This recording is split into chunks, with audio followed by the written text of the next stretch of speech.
लद्दाख एक ऐसी जगह है जो हर किसी के दिल के करीब होती है और उन्हीं लोगों में से एक मैं भी हूँ। छोटी छोटी खुशियों को जीने का सपना लेकर हर साल एक नई जगह की यात्रा का प्लान बनाती हूँ और इस बार मेरी मंजिल थी लेह लद्दाख, मेरी ड्रीम डेस्टिनेशन। कई सालों की प्लानिंग और बचत के बाद आखिरकार मैं यहाँ पहुँच ही गई हूँ। ठंडी हवाओं में गहरी सांस लेते हुए और चांद जैसा सुकून महसूस करते हुए मुझे ऐसा लग रहा है जैसे मैं अपनी सपनों की नगरी में खड़ी हूँ।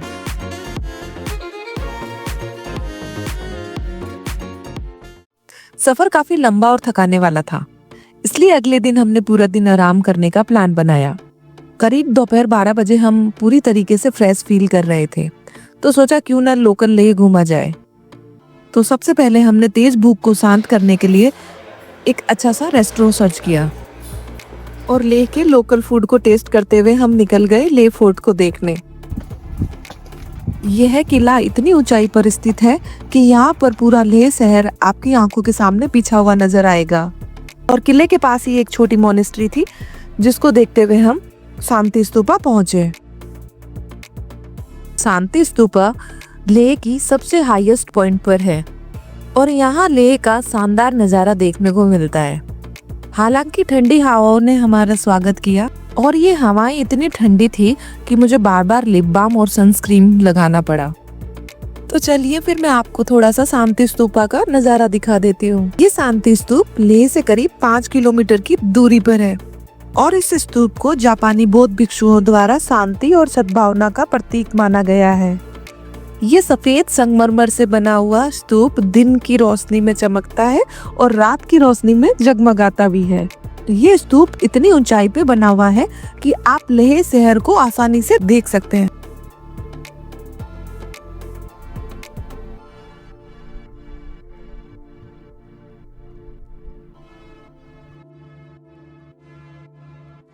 शांति स्तूपा को बाय करते हुए हम निकल गए हॉल ऑफ फेम के लिए।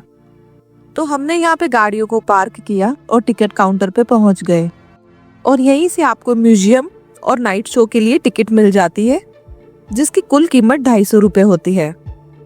यहाँ पे मैं आपको एक बात बताना चाहूंगी कि यहाँ पे कार्ड पेमेंट और कैश पेमेंट ही होता है, तो आप कैश हमेशा अपने साथ रखें। तो ये नज़ारा आप जो देख रहे हैं ये हॉल ऑफ फेम का है। तो टिकट काउंटर से हमने टिकट लिया और चले गए म्यूजियम के अंदर। यहाँ भारतीय सेना के अद्भुत कारनामे, उनके हथियार और उनके संघर्ष की झलकियों को प्रदर्शित किया गया है।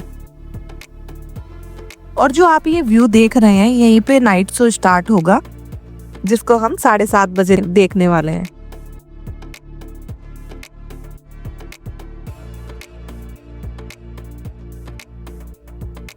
नाइट शो स्टार्ट होने वाला था तो हम अपनी अपनी सीट पर फोन बंद करके बैठ गए। ये शो जवानों की जिंदगी के संघर्ष, परिवार से दूरी और देशभक्ति की भावनाओं को दिखाता है। नाइट शो खत्म हो जाने के बाद हम अपनी होटल्स में आ गए क्योंकि हमें नेक्स्ट डे पत्थर साहिब गुरुद्वारा, संगम और मैग्नेटिक हिल एक्सप्लोर करना था। नमस्ते दोस्तों, आज मेरा लेह लद्दाख के सफर का दूसरा दिन है और आज की शुरुआत बेहद खास होने वाली है। सुबह सुबह हमें हमारी बाइक्स मिल गई और मेरा सफर स्टार्ट होने वाला था रॉयल एनफील्ड हिमालयन के साथ। इसके लिए मुझे सिक्योरिटी के तौर पर 5000 रुपीज देने पड़े। मेरे पास गियर एंड ग्लव्स ऑलरेडी मौजूद थे तो इसका मैंने एक्स्ट्रा कोई भी रेंटेड चार्ज नहीं दिया। हमारा ग्रुप पूरे जोश और स्वैग के साथ तैयार था और सीधा पेट्रोल पंप पर जाकर हमने सबसे पहले फ्यूल टैंक को फुल करवाया और फिर निकल पड़े हम एक सपने जैसे सफर पर। जैसे जैसे हमारा ग्रुप आगे बढ़ता जा रहा था वैसे वैसे हमारी बॉडी ठंड की वजह से सुन्न पड़ी जा रही थी। हर मोड़ पर प्रकृति का एक नया ही रूप दिखाई दे रहा था। सड़कें ऊंचाई और घुमावदार थी लेकिन चारों तरफ बर्फ से ढकी पहाड़ियां, नीला आसमान और चमकती धूप इस सफर को जादुई बना रही थी। थोड़ी दूर चलने के बाद हम एक चेक पॉइंट पर रुके जहां हमें आगे बढ़ने के लिए जरूरी परमिट लेना पड़ा।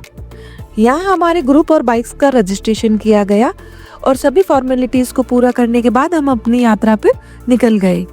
इस जर्नी में मैं आपको पूरा लेह लद्दाख का व्यू दिखा रही हूँ।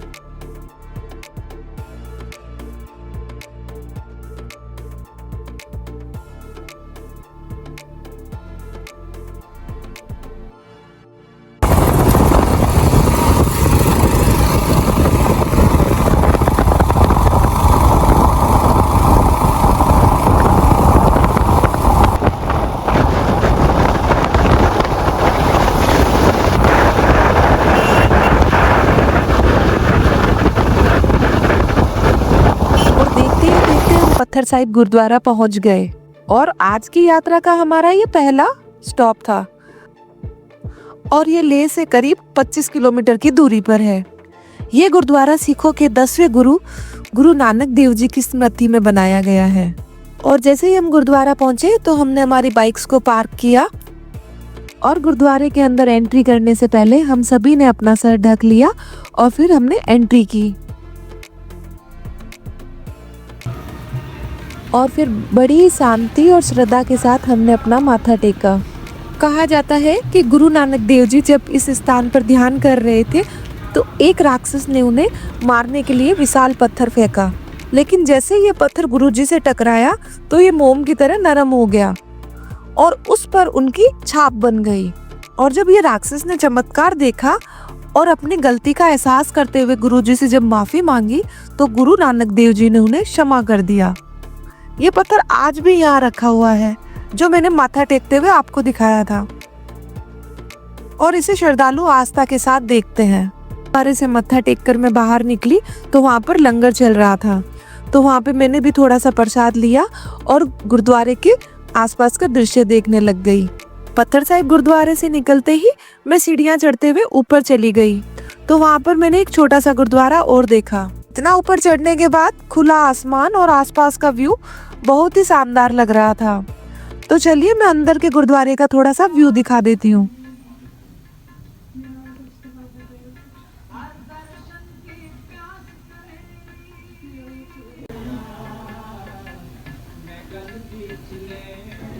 गुरुद्वारे से निकलते हुए हमारी पूरी टीम का उत्साह देखने लायक था। सभी ने एक स्वर में जोर से बोला, जो बोले सो निहाल। जो बोले सो निहाल। जय श्री राम। जय श्री राम। और अब हम गुरुद्वारे से आगे की यात्रा के लिए निकल गए। यह जगह हमारी यात्रा का सिर्फ एक पड़ाव ही नहीं थी, बल्कि एक ऐसा अनुभव था जो हमेशा के लिए हमारे दिल में बस गया। और इसी जोश के साथ हमने अपनी आगे की यात्रा शुरू कर दी। जब हमारे बाइकों का काफिला रास्ते से आगे बढ़ते जा रहा था तो सामने से कुछ बाइकर्स रिटर्न करते हुए आ रहे थे। हमने भी बड़े जोश के साथ उन्हें हेलो करते हुए अपने सफर को जारी रखा।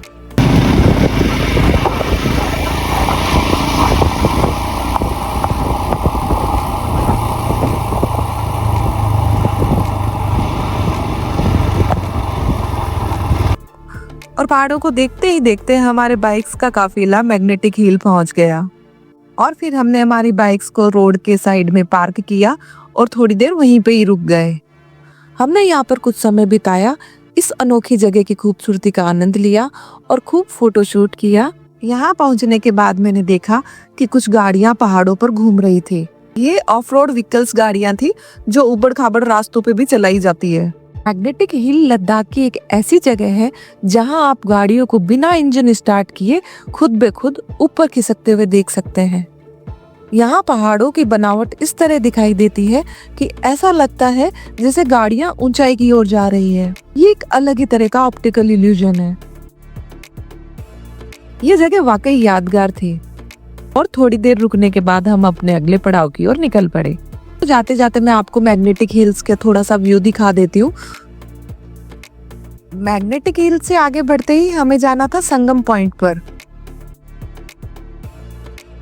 और हमारा काफिला आगे बढ़ते बढ़ते इंडस रिवर के स्टार्टिंग पॉइंट पर पहुंच गया था। और यह नदी लद्दाख की खूबसूरत घाटियों से होते हुए पाकिस्तान की ओर जाती है। और देखते ही देखते हम संगम पॉइंट पर पहुंच चुके थे। संगम पॉइंट वही जगह है जहां पर इंडस रिवर और जंस्कार आपस में मिलती है और एक अलग ही फ्रेम बनाती है। यहाँ पर राफ्टिंग भी की जाती है और ये वर्ल्ड का सबसे हाईएस्ट पॉइंट है राफ्टिंग के लिए। और इसी व्यू को देखने के लिए बहुत सारे टूरिस्ट यहाँ पर आए हुए थे। यहाँ पर हमें 4 बज चुके थे और बहुत ज्यादा ठंडी हवाएं चलने लग गई थी। थोड़ा सा आगे चलकर हमने एक रेस्टोरेंट से थोड़े से मोमोज और यहाँ के लोकल फूड को टेस्ट किया और वापस चले गए हम हमारे होटल में। चलिए मिलते हैं नेक्स्ट ब्लॉग में, तब तक के लिए गुड बाय।